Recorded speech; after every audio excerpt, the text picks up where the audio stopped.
Welcome to Inside the Chamber. I'm Nikki Anderson, the President and CEO of the Naperville Area Chamber of Commerce. Today, our show will focus on leadership. What are the skills that make a great leader? Can leadership be taught, or is it innate? Inside the Chamber is brought to you by presenting sponsor, Naperville Bank and Trust.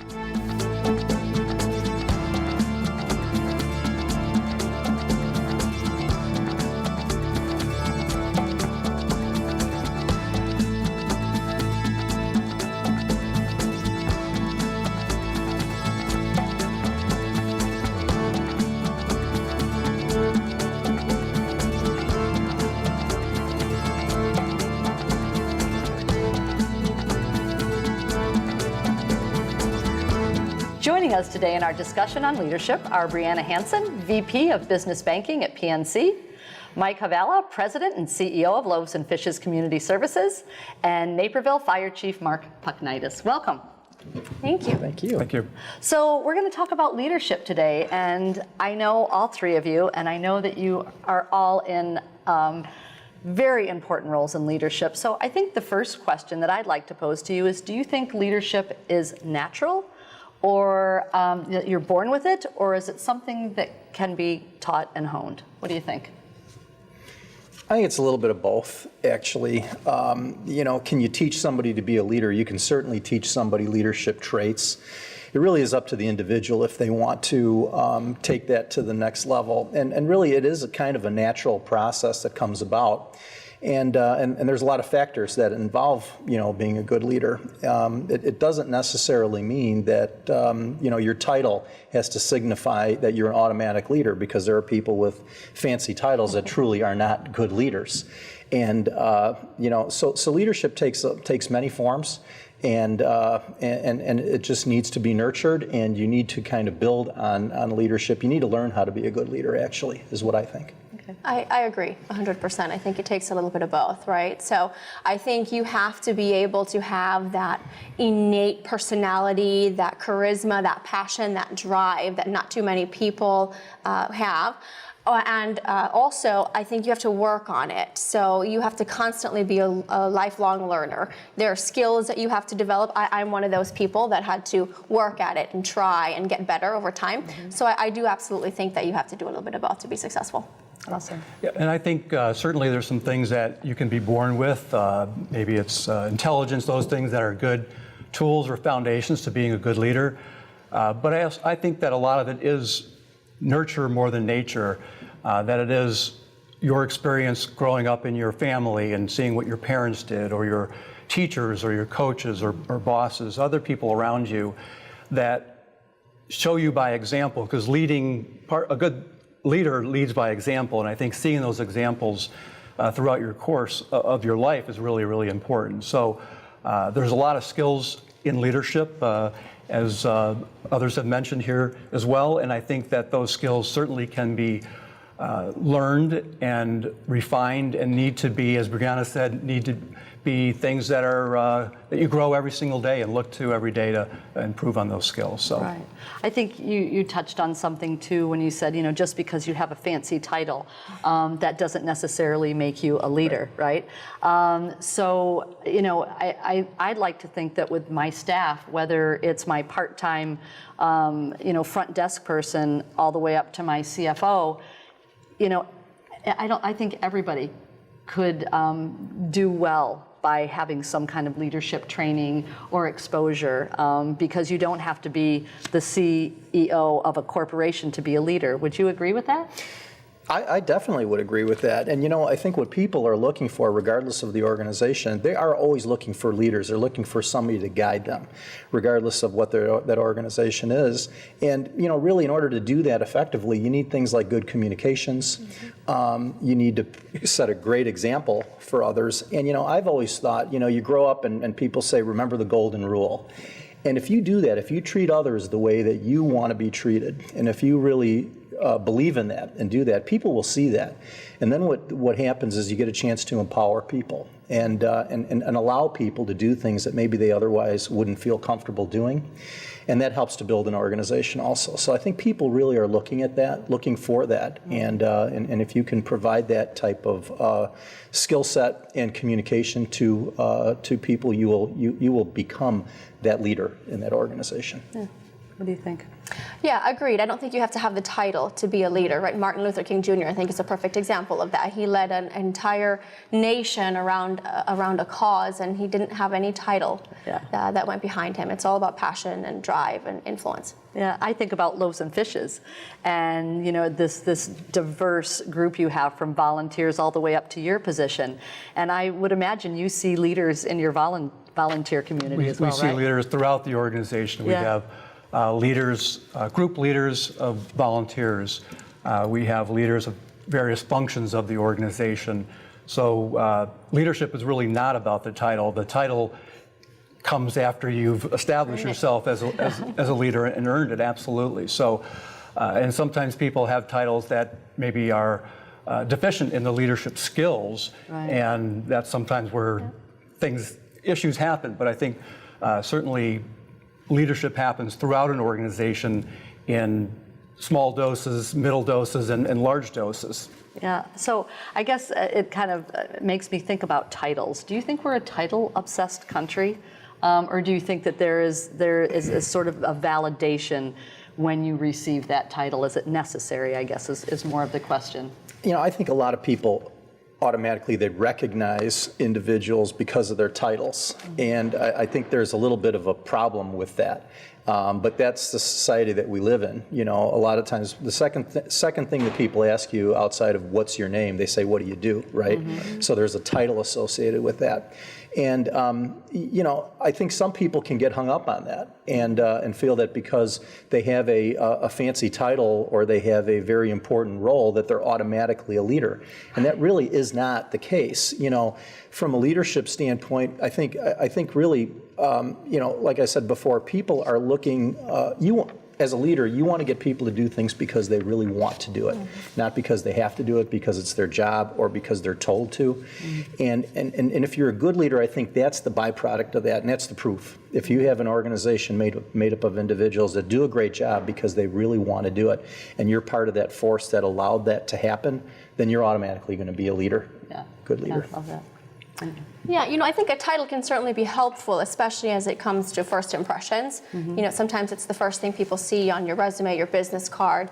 But at the end of the day, what goes behind the title is what's ultimately important. You'll be exposed, right, if you don't live up to your title or if you don't live up to those leadership skills and you don't have the credibility. You'll lose credibility very quickly. Yeah, well, it's interesting. I can't remember where I was, and someone said, what do you do? And I said, I work for the chamber. And they go, oh, well, what do you do at the chamber? And I said, well, I run it. And you could just see that shift, like, oh. Absolutely. I don't know if I like that. What do you think? Well, I think everybody has a different reaction. Yeah. I think certainly having the title and for someone to be able to put in context what your role is. Yeah. But as Mark was saying, I think leadership is what happens before the title or behind the title, and leadership needs to happen, in my view, every day. It's you got to bring your A game every day as a leader, and I think it's earned every day. And the title might happen at one point in time, but leadership happens on a daily basis over a long period of time. Great.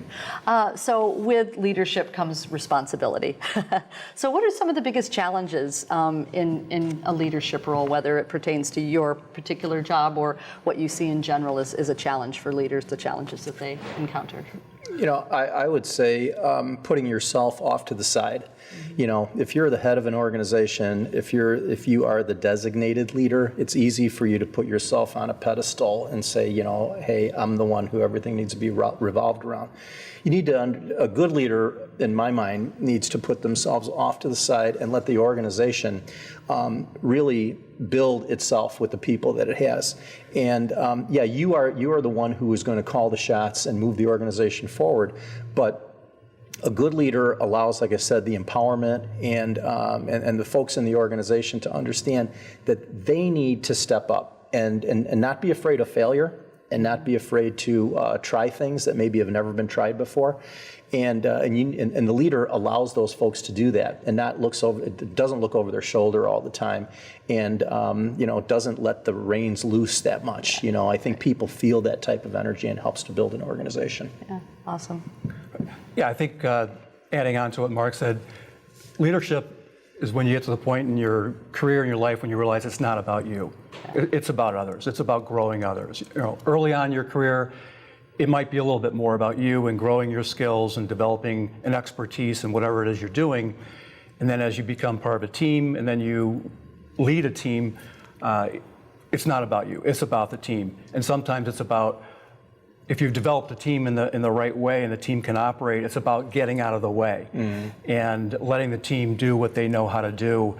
But you're there to, enable and empower the team from the beginning. So, I think also you asked about the challenges. As I mentioned before, I think bringing your A game every day is really important. And sometimes I have to constantly remind myself, as you're driving into work, that what you say, what you do, maybe sometimes what you don't say or what you don't do is being looked at by people. People are observing you, and what they see works throughout the organization. So if you come in and you're optimistic and you're energetic and you're ready to talk about the mission of the organization, et cetera, that carries through the organization. It works on the other way on the opposite side as well too. So, bringing your A game every day, I think, is important. That's awesome. I think another challenge too is sometimes, and it is very similar to the title restriction, which is in order for the company, your organization to be successful, you can't be everywhere at once as a leader. And so you need your team and the folks that work in that organization to be willing and open to providing feedback of where change needs to happen, because part of being leadership is being a change agent, right? And I think initially one of the challenges a leader faces is kind of allowing that wall to be broken through so people can feel open with you and can talk to you, and they can be transparent without any fear. And one of the biggest pieces, I think, of one of the biggest challenges, I think, is allowing those folks to feel that way when you're asking for feedback, that you really want that honest, open feedback to be able to make change. And I think sometimes the title, you have to break through the title, and that's a challenge sometimes to get people to be open. And that's such a great point, because I had my staff do an evaluation of me, and I remember they came to the office and go, this is really hard. Like, I'm going to say something bad about my boss. But if we, to your point, create that environment of trust and, I'm here to empower you and to help you succeed. And I can't do that if I'm not getting feedback from you, because that's my job, is to empower you to do an amazing job. Well, and so that they feel like their opinion matters. Your opinion counts in this organization. Truly, right? yeah. You're closer to what might be going on than we are sometimes. So we need your feedback, and it's important to get your feedback in order for us to have the company move in the right direction. Awesome. And I think that part of being a leader and growing and developing a team is to find people who are better, smarter, bigger, faster than you are. And truly, if you can find those people, and they understand that that's the team that you want to build, that helps them feel more comfortable in being more candid with you and open and honest, because it is about daily improvement. It is about daily change, and building that team with people who are better than you are, I think really feeds into that. And given that I have surrounded myself with people that are much smarter than I, we will be right back.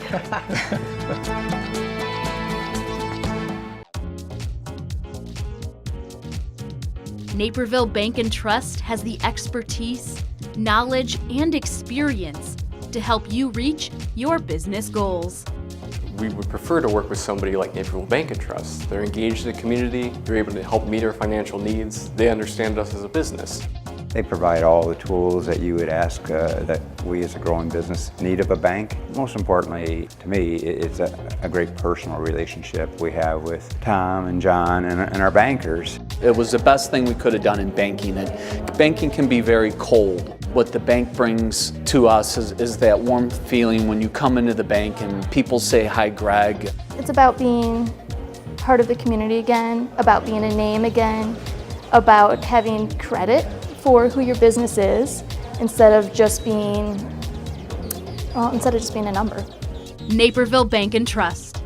Bring it home. Shop downtown and experience the vibrant, bustling center of Naperville. Over 100 shops, from longtime favorites to wonderful new additions. And after shopping, grab a bite to eat. With over 40 restaurants and places to enjoy a sweet treat too, there's something delicious for everyone. Day or night, come explore everything downtown Naperville has to offer. So let's talk a little bit about what inspires you. I don't know about you, but sometimes, I feel it's an isolated job in a leadership role. So I do all I can to find mentors, find good reading, good resources. So what do you guys do to stay motivated and inspired? So you said one of the key things right there. I think there's reading, there's all sorts of things that you can do, but one of the key things I think everyone should always have a mentor. And a good mentor is someone that constantly challenges you. They will challenge your way of thinking, whether they agree with it or not. They always play the devil's advocate. Sure. So they'll challenge your way of thinking. They'll challenge your thought process in terms of the direction that you're going to go in. You can always run things by them. If you're, as you mentioned, sometimes it's hard to stay up and get yourself going on that particular day, which is so important. They will help you. They're there to motivate. They're there to keep you on path and ask questions and run get your thought process going. So. Yeah, awesome. What about you, Mike? Absolutely. Mentor is really, really important.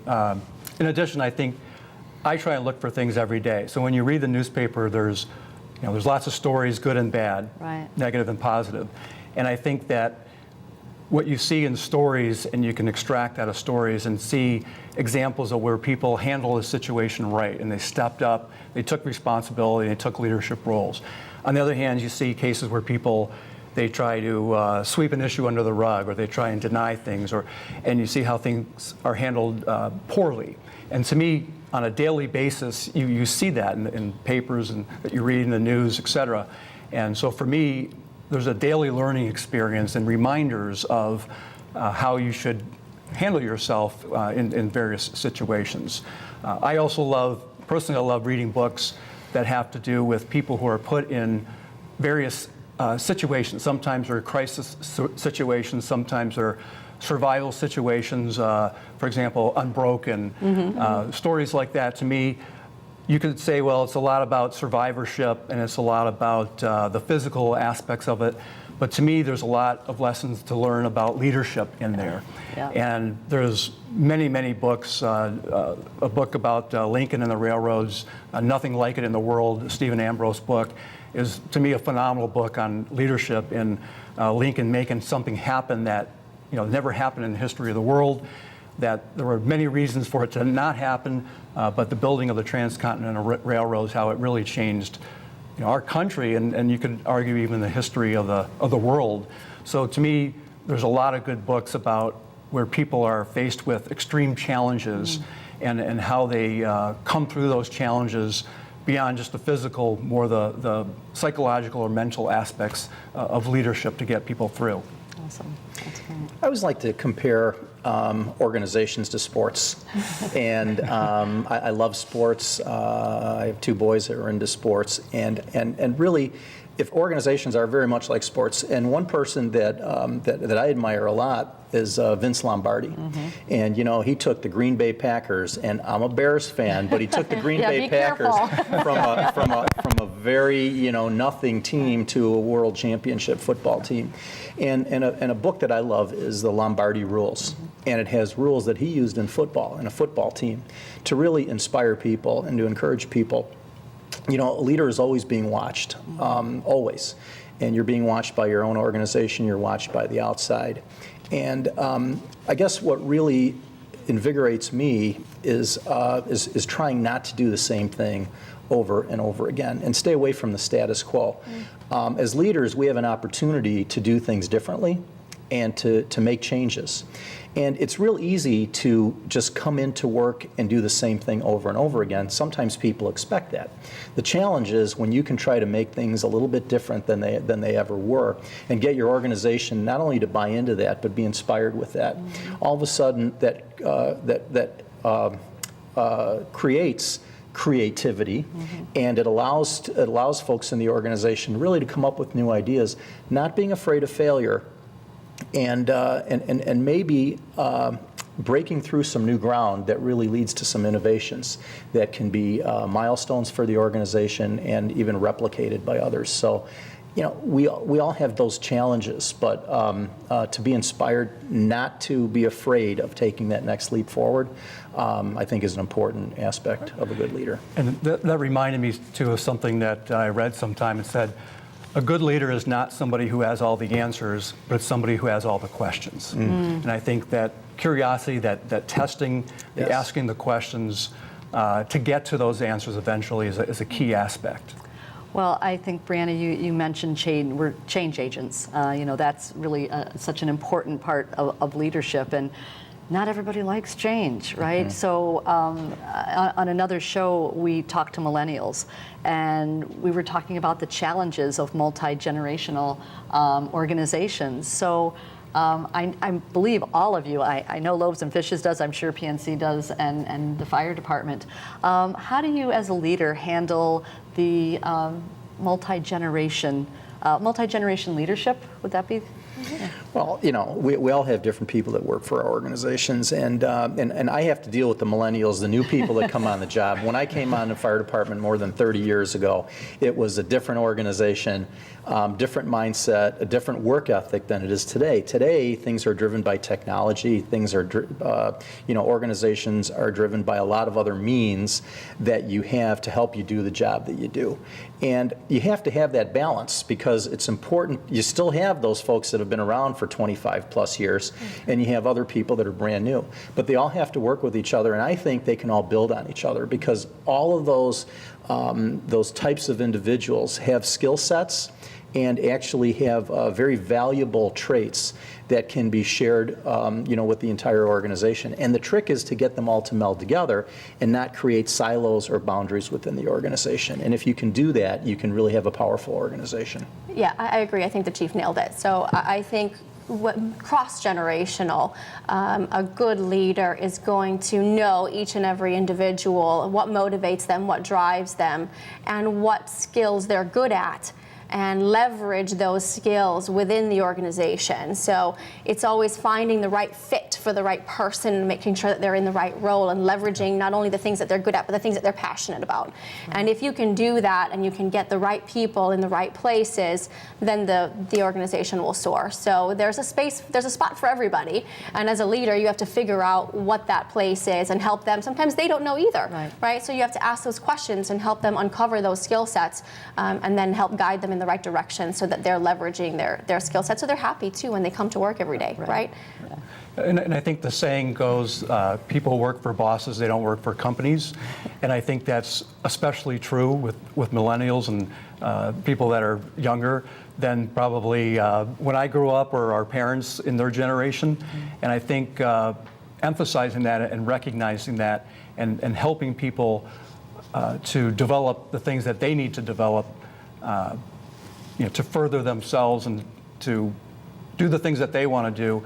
You know, fortunately at Loaves and Fishes, because of what we do, you know, a lot of millennials that at least I see, and my kids and so forth, you know, they really want to have a purpose and meaning at work besides just going into work and getting a paycheck. And again, fortunately at Loaves and Fishes, that's naturally there because of what we do and our mission and so forth. But I think that is also important, is to help people understand the relevance of what they're doing beyond just coming into work and working hard and doing a good job and getting a paycheck.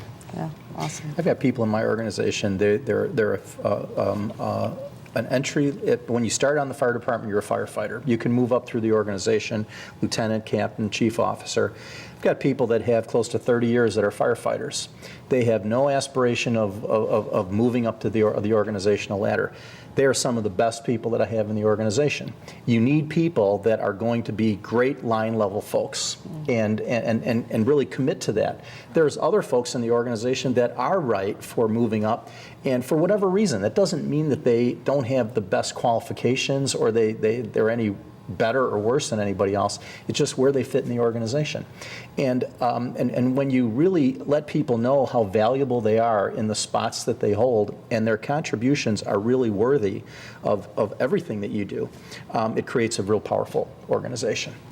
I think it's also important to remember that people learn every day. So what they come in with is not necessarily the skill set that they're going to have forever. It's our responsibility as a leader to coach and develop people as well, to ensure that they learn and grow and develop these new skill sets to be able to take on some of these new roles. And they're excited to do that. Right. And I think if you help them, you build that loyalty, as you're mentioning too, in terms of not just that they're working for a company, that they're working for a boss, an individual. That's right. Yeah, it's important as a manager/leader to communicate and let people know and demonstrate that you really care about them. That if they're working crazy hours at some point, that you walk in and you talk to them and say, listen, that's great, we appreciate you working really hard, but this isn't good on a long-term basis. So we need to fix this for you, otherwise you're going to get burnt out and then you're going to end up leaving and so forth. So people appreciate that. If they know that you have their back and are looking out for them, I think that goes a long way. Yeah, and I think building that trust and what you referred, or what you had mentioned about, there are some employees that are really happy just staying where they are. Yes. That makes them, and I think as leaders we need to respect that, right? And when you're having the big rally and calling them all in, they might be going, yeah, no, I'm okay. So here's my question. When does that become a deficit? Does that make sense? I think it becomes a deficit if everybody wants to be one type of individual. If everybody wanted to be the fire chief, I'd have a problem in my organization. If nobody wanted to aspire to get promoted, I'd have a problem in my organization. So, it's important to have a big diversity, but let people know that it's okay to keep doing what you're doing if that's what you want to do, and if that's what you're good at, that's what you excel at. If you want to promote up, if you want to have opportunities, we will allow you to do that and we'll help you along the way.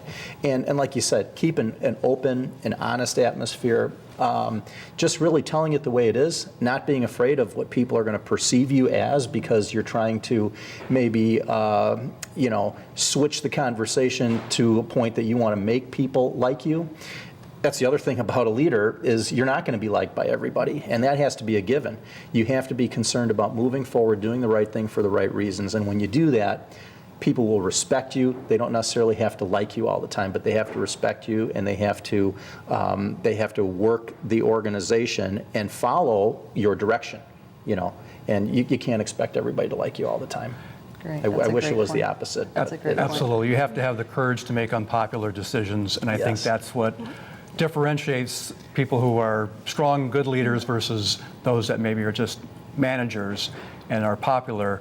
But having that courage to do something that you're going to get a lot of backlash on, but it's the right decision, and you got to go there. And that's a wonderful way to end it. So I can't thank you all enough. What a great conversation. Lucky to have you all as leaders in our community. Thank you so much, and we'll be right back. Thank you.